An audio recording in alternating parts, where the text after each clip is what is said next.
to invite Dan and Willey forward to say a few words as well about our history. The thing that I would like to say is that as we consider the 200 years that we've been here, we need to consider what the role is that we have played in this community. And I have to say that I have only been here now for going on 4 years. And so I don't know what the history looked like. But what I can say is that I can bear witness to the power that this place has had for me in my life. And when I came here back in 21, I know I look like it might have been 1821. But when I came here back in 21, I had just come off of open heart surgery. And I was struggling to get my energy back and to get back to work. And it was at that time that Jason Shank, who was a canon in the bishop's office at that time, called me and said, Randall, what are you doing on Sunday mornings? And I had been doing supply work in the Lutheran church, but I said, I'm not doing anything that I can't put down. What do you need? And he said, well, the people at Christ in Meadville need someone to preach and to bless the sacraments for them. And so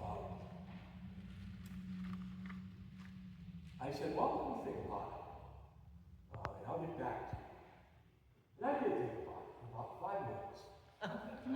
And then I thought, it would be good for me to be in Meadville, because I come out of Bethesda with the services, and instead of driving all around the northern part of Warren County and Crawford County and Mercer County, I could, come in here and do worship here, and then go to Bethesda. I thought, wow, that might be helpful to me as I try to, get my strength back and my energy back. And so I did that. And what I want to say is this. The people here at Christ Church were so accepting of me.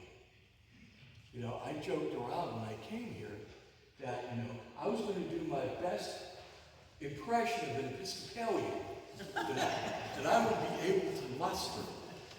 Right?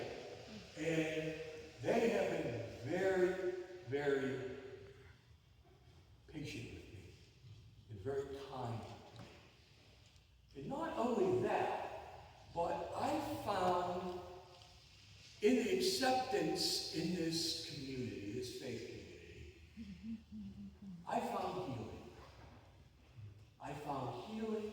I found a restoration of energy and a restoration of my commitment, not only to the church, this church, but to the Episcopal Church, to the Lutheran Church, and to our full communion relationship that we have together. And a commitment to ecumenism, to the ecumenical movement, to working together as much as we possibly can in a community to serve the members of this community. And so I will be forever grateful to the people of Christ for giving me that grace and for accepting me and for being a healing influence in my life. And so I thank you. And with that, I'll ask Dan to come forward and say a few words about our history.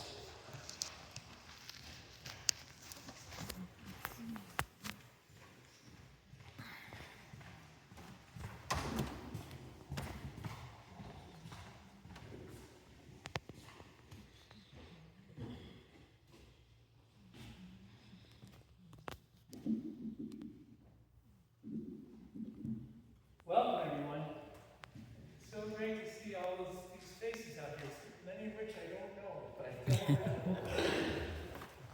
great to have everybody here on our 200th anniversary. So actually, I sometimes get a little too into details. So this is actually, today is our 200th 4-month day anniversary.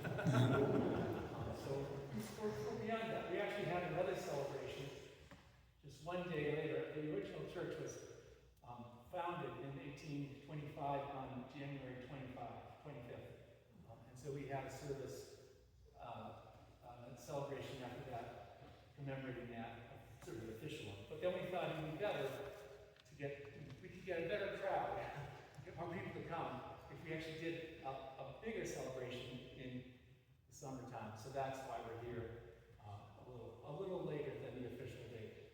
But it's great that you're all here, and I asked to give you a little history of the church, and a little history is all you can get because it's all I know. But go back. So this church was founded, as I said, in 1825, and the original rector,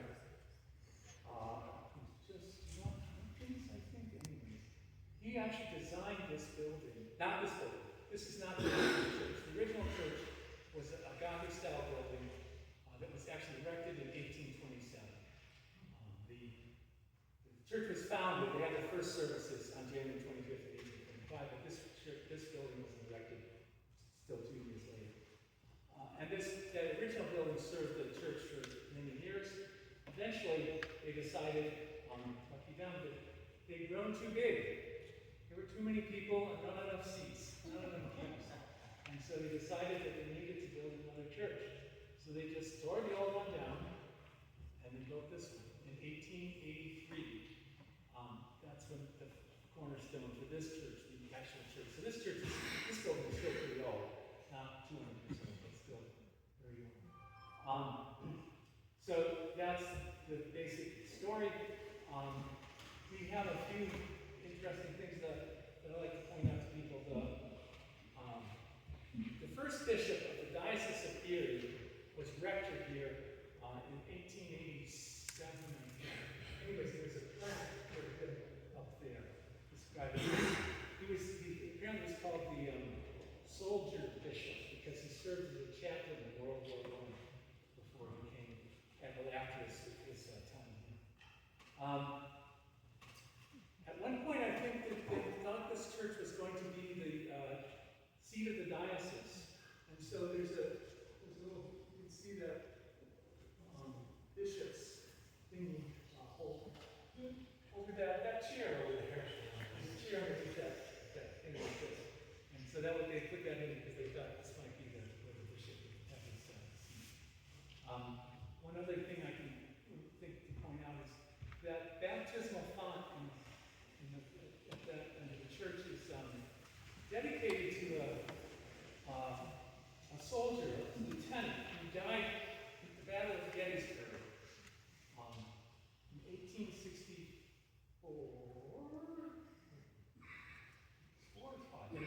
It's on there.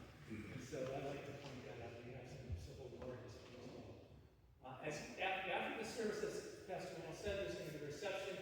We have some of the older items that have been collected over the years that we set out, and you'll also see, if you haven't been here before, there's a beautiful mural that was done by Jerry Hogan, a former parishioner, and it's a history of Meadville and the history of this church put together. So there'll be little handouts that you can look at to see that. So I hope to see you all again after church, and God bless everyone. Thanks for being here. A rector or a former priest here. Is there anybody here that served here? And if you did, would you please stand up so everybody can see you? That would be Mother Rebecca.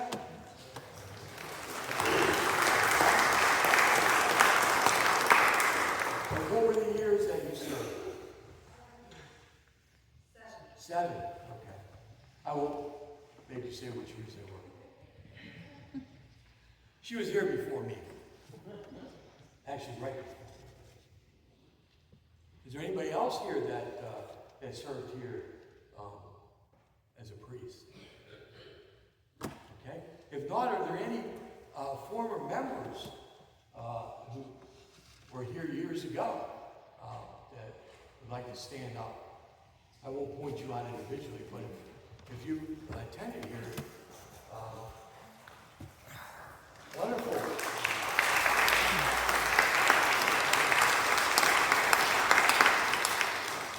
Welcome back. Glad to see you.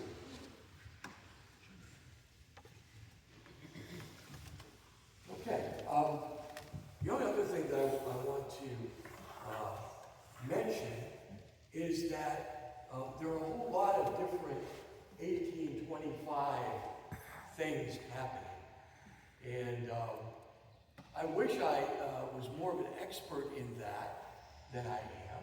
But I want to mention a couple of things that are coming up. One thing that is coming up is on the 21st of June, there'll be an observation of the Juneteenth celebration.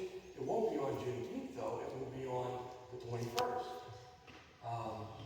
And we'll get to the tannery in Guy's Mills. And there will be a program there, and you can take a tour of the tannery. That'll be from 1 o'clock to 3:30, right, on the 21st. And we have a flyer for that, and we will print that out and put them in the bulletin next week and succeeding weeks. The other thing is we're having a all-church picnic in observation of the Bicentennial. And that will be on August 9th. And it will begin at 11:30 with an ecumenical service. And then we'll have all kinds of fun going on. All kinds of games and everything. It will be a family picnic. And there will be 3 locations in Meadville where you can actually park and then get a shuttle bus out to the park where the picnic is going to be. And so I'm going to encourage everybody to think about that. We have flyers on that too, and they will be going out. And so we'll have them for all of you. The details will be on there, but you need to RSVP that by July 1st. So we'll get them out next week and everybody will have it. Have they all been approved for dissemination? Yes, they were approved at our meeting this week. Okay. All right, great. Now this is Armenia Dixon, Dr. Dixon, who has been in charge of this all-church picnic, putting it together. And she has done an amazing amount of work on this and getting it all planned and everything. But, you know, you'll be able to park 3 different locations in Meadville, and then they'll take a shuttle bus out there and drop you off close to the picnic shelters, and so nobody's going to have to walk very far. And it'll be a wonderful, wonderful day. We're really looking forward to that. So thank you so much for all the work that you've done. Okay. Are there any other announcements?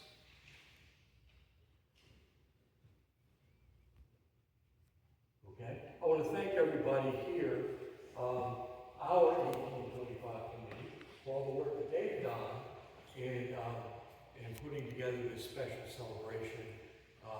We're having all kinds of special music today. Thank you for that. These people were amazing. Without them, I wouldn't be able to do this. They just do a fantastic job. Every Sunday I come in and they're just ready to, you know, help me do whatever needs to be done. So I'm really, really grateful to them for all the work they do.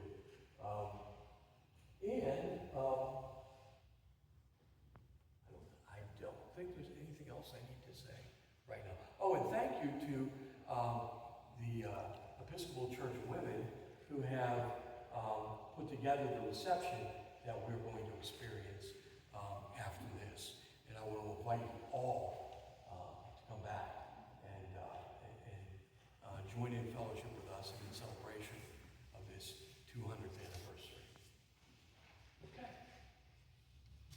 said that.